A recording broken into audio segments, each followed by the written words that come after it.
I've got to make a shelf. We're doing sort of an industrial look, mainly because I'm a tight bastard and I'm not going to buy more wood, and it's going in my lounge, so tough. I mean, who's going to see it? If anyone tries to get in here, the dogs are going to eat you anyway, so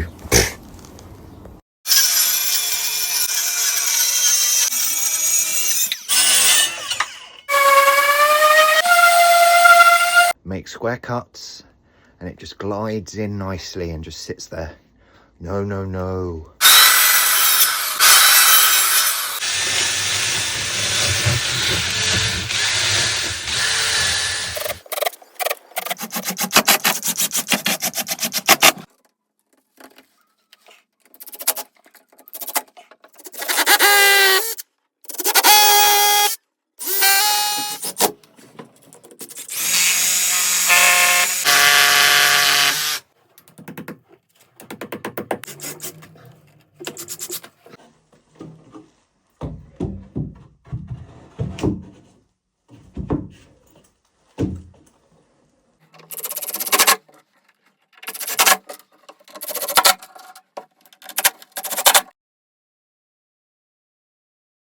Let's call it an industrial look.